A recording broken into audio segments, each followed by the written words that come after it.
Welcome to Athletic Definitions, the latest sports and fitness news episode covering what's trending in fitness around the world. I'm your host, Coach Ray Z. Thank you for joining me today. Today, we're going to be covering lots of topics from a new luxurious gym opening up to Badwater 135, which is the world's toughest ultra marathon happening this Monday. I'm also going to be talking about some new tech for your Apple Watch, the last style bender if you happen to watch the last UFC fight, plus lots more. It's going to be a fun show. Thank you for joining me. I wanted to get started with Draymond Green. He has his own podcast now. If people don't know who he is an NBA player who's been playing with the Golden State Warriors. He just won his fourth NBA championship and I believe has gone to maybe like six NBA finals. And he's been going back and forth a lot with media. Uh, and right now, the media basically saying it's the slow time of the year if you like sports. Basically, you just have baseball. Hockey just ended. There's no football, and NBA's over. The only thing that's going on is just trade talks. That's what basically all the sportscasters are talking about, like Skip Bayless and Shannon Sharp and JJ Redick. And so they're always talking about like older things going on, like who's better, Shaquille O'Neal versus Hakeem Olajuwon, and they're saying it's kind of slow. So since Draymond Green's fairly new to the podcasting game, they say he hasn't taken any shots at anybody, meaning he hasn't really said anything bad about any player. And Draymond Green's definition of new media is that you're honest and that you know the game of basketball.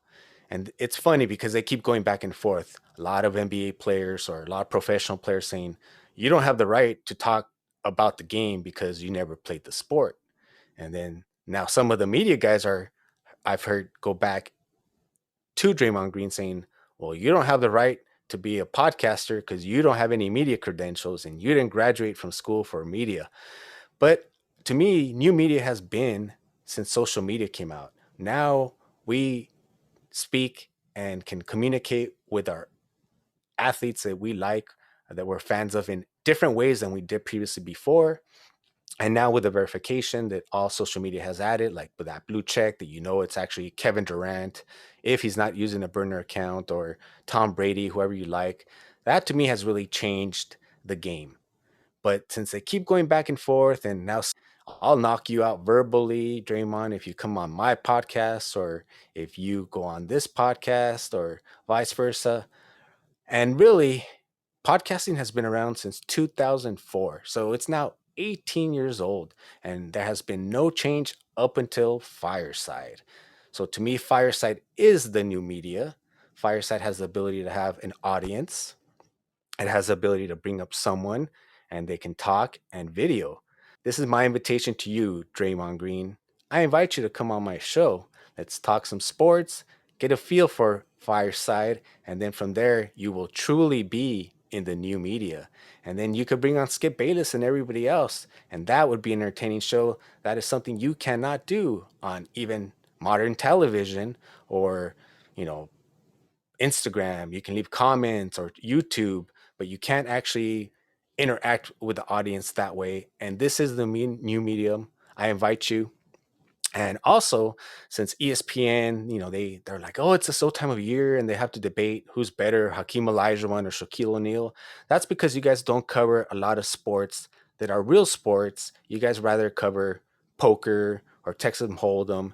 Don't get me wrong, I like to play Texas Hold'em, but you guys would rather show that than even to cover the Western states. If nobody knows what the Western states is, that just happened, what, a couple weeks ago, and it's a 100-mile race. It's the oldest 100-mile race in the United States. It got started when some guy had a horse and his horse was kind of older. He couldn't really make the whole 100-mile race, so he got off his horse. He felt bad for him and he ran along his horse. From there, it did it again next year, and then it turned into a 100-mile race. That's the Western states, and that's one of the topics that I'll be covering since I am into running. So that was roughly 380 runners from 32 countries, and they began their journey in uh, Olympic Valley, Auburn, California, around 5 in the morning, and that was on June 25th. And from there, Adam Peterson, he won his first 100-mile race, which he did it in 15 hours, 13 minutes, 48 seconds. and then Ruth Kraft, Croft, sorry, who she's retraining. It was her second place last year, and she shaved off 12 minutes off her time. So she came in uh, first for the women in the history of the race. So if you haven't heard about ultra running, it's getting more popular. I don't ever see it being major because most people think it's impossible to run 100-mile races. But speaking of that, I just had my guest yesterday. I started a new podcast in Spanish. So if you understand Spanish and you want to listen to my guest, I did an interview with him yesterday. It's on Fireside, and he's going to be doing Badwater, which is this weekend, this Monday, actually. Badwater is, according to the race directors, the world's toughest ultra marathon. It is 135 miles, and you basically run from the lowest part of the United States as far as below sea level, which is, I believe, 282 feet below sea level, and then you run to Mount Whitney, which is about 8,000 plus feet above sea level. It is so hot, from what I've heard, like Dean Karnazes say, is that if you don't run in that middle of that white line, your shoes are going to melt. Your team follows you. Your shoes are probably going to melt anyways. It's really all about having a good team. Once you get into 100-mile races and above, you no longer get a medal when you finish. They usually give you a belt buckle. So if you want to watch that, it'll be going on Facebook, social media. You can go to their website, badwater.com. I personally know a few people cheering on for them, attempting it. Only I think 100 people got accepted. You have to do 3 previous 100-mile races to qualify, write an essay. It is not an easy process to even qualify for this. They also don't let like too many people who've done it in the past keep doing it. They really try and do a balance. So check it out. It's a very interesting sport that I believe deserves more coverage, and that's why you guys have nothing to talk about. So if you like a UFC, I'm a big UFC guy. I train jiu-jitsu, blue belt in jiu-jitsu. I love fighting. I love boxing as well. And there is the last style bender, Israel Aisanda. I probably mispronounced the last name incorrectly, but he is probably about, I think, 27 years old. He's a very good fighter, uh, very creative, very dedicated. He's well-rounded, and he came in to me with probably one of the best entrances I've seen in a long time. He basically, I don't know if he got permission or not. I think I read the reaction, but he came in like to the song of the Undertaker from wrestling. He came in with the urn, like the Grim Reaper, and then he kind of did a Mayweather in the ring. He did a he chose his spots. He did enough to win. Very tactical, very smart, but he didn't really take chances. And he got a lot of flack, a lot of flack. Everybody on social media, as soon as it went after, they were saying, "What a boring fight." Chris Pratt, some actor, I don't really watch movies, but I know I've heard of him. He started bashing him on Twitter, and then uh, the Last Style Bender went at him on Twitter, and then he apologized, saying he hates it when people critique him as an actor and they don't put themselves out there. So he apologized to the champ. Even The Rock came out and defended him. I don't know. What do you guys think? If anyone saw the fight, do you guys enjoy tactical fights, or do you just want to see a more all-out brawl, more just straight up knock each other out? My only thing is, Bender, he came out and he said, "You're either going to see a knockout or someone's going to get choked out," and he didn't do either of them. So if you are just going to be tactical, that's fine. But you promised the audience something and then you didn't deliver. So I'm going to say some of the slack or all the smack that people are talking is a little deserved, but overall, I was entertained. I didn't think it was that boring. I like tactical fights. There's many different ways to win.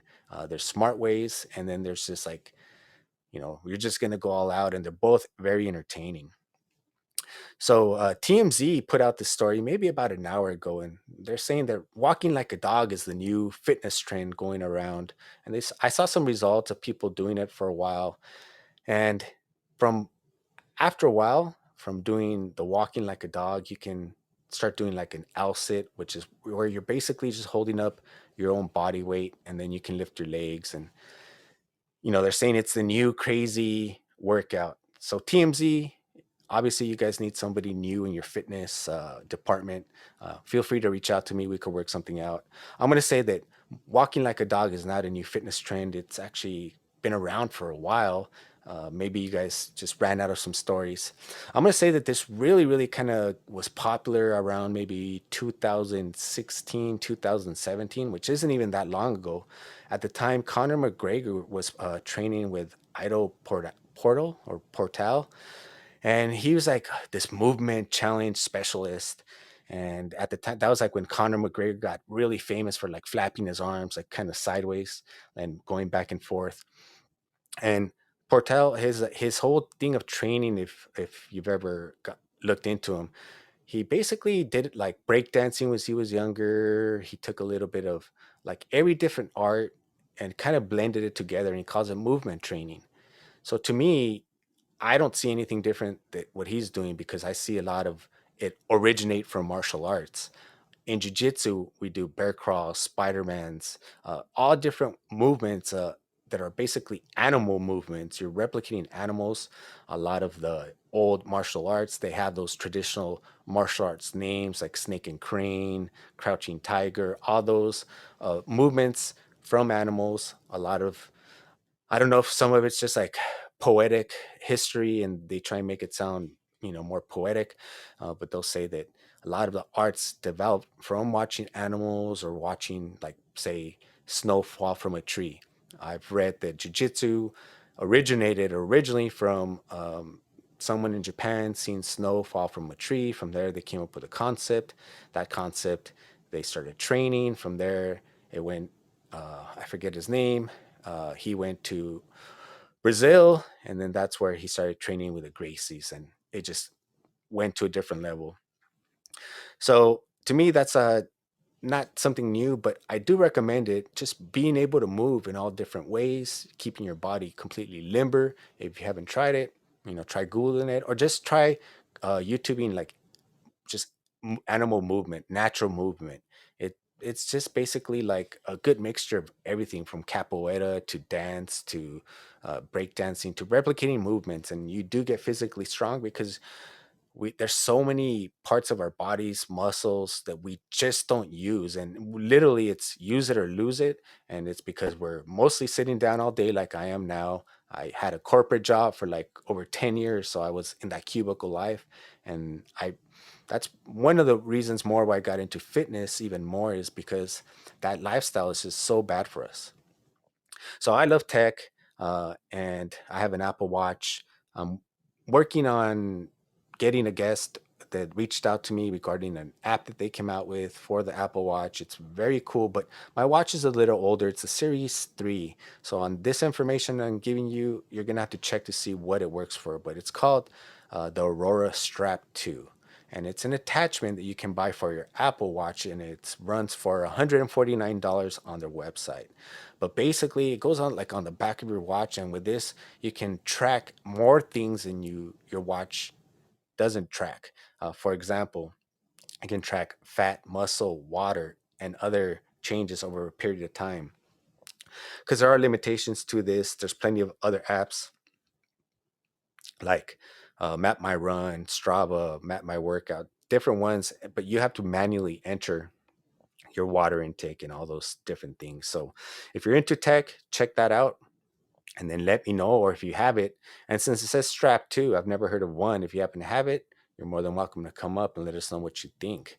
I live in Los Angeles, California, and in Los Angeles, California, they open up a brand new gym. It is by the people who own RSG Group, which I guess they're the main owners of Gold's Gym. It's going to be called HEMAT, and it's a one of a kind gym. This thing is huge. I was looking at the pictures. It is kind of by where they film all the Hollywood movies. It is 75,000 square feet. And when you walk in, it looks like a luxurious living room, nice couch, wooden, kind of 30s style historical building. Once you check in, you go in through this like hallway, and then there's 7,000 square foot free weight training area with cycling studio and TRX classes. I mean, it's all out. It's 5 stories, and basically what they're trying to do is kind of change the concept of how gyms are. They have fine dining, I think, on floor five. They have uh, it looks like a very like Japanese style, very uh, like to relax, and it looks like basically beds, and you can go in there. Very nice. There's a pool on the top floor where you can go swimming. It fits 150 people at a time. Just everything top of the line. It's pricey though, $350 a month. Plus, you have to be 21 and over to join. So if you got $350 to join, you live in the LA area, go check out the gym. I would love to know a little bit more of what you get for $350. Maybe I'll reach out to him and see if I could do some live show with Fireside from him. If you like fighting, it's very popular. It's grown a lot. I would say more and more through the years, considering what it started in 1993, the first UFC. Ronda Rousey was one of the, I would say, first major kind of household names that people started to know, and then Conor McGregor. And then, with everything that's happened, the pandemic, and then the rise of OnlyFans, fighting personalities, fighters have become more and more popular. So there is a new dating reality show in the works for MMA fighters, and that would be interesting. If I wonder if anybody would watch that, if that would catch on. If you are interested in doing that, and you're an MMA fighter, anything from boxing to wrestling, you can actually apply right now. I think I have the email address. If not, I'll include it all in the show notes. But if you're interested, you can apply and see. It's in the works for. It's called A Star at mmatv.com, and they basically just want you to send in a short video with some details of your love history. So there it is. There's your chance to become an MMA reality fighter. And then I said I love basketball, 3-on-3 basketball. You can check out the past show I did on Nike 3-on-3 basketball tournament. I've been doing it every year for quite some time up until the pandemic. I'm hoping they have it again this year. That year, you know, 3-on-3 basketball was, I would say, because it's street ball, and it was really going to start to hit its peak as far as the popularity. That year, the big three, I think it was Red Bull.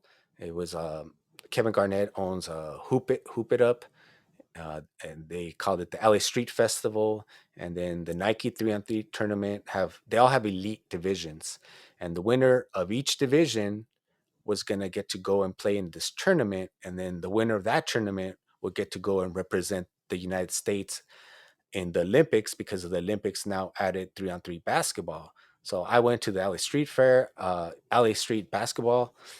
It was very fun. I didn't actually do any of the tournaments. It was like my first time, so I wasn't sure how it would be. And then the Nike one, they usually have it in August.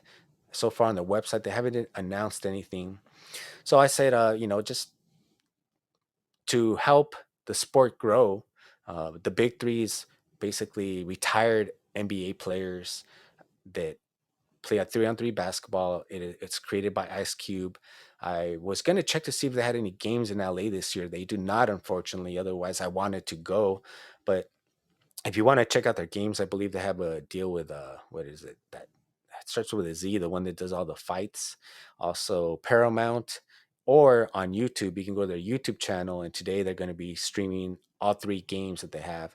So I'm going to be start covering the big three. The nice thing I like about it so far, it's like 12 games total, 12 weeks total, and that's, I think, including playoffs. So it's a short season. I'm busy, so that's one of the things I like about football, the NFL, is because I, well, now that they added Thursday night football, it throws a little wrench you know, in my whole like workout, because I try. There's very few things I watch on TV, but football is one of the things I try and do. So I'll move workouts around so I can watch it.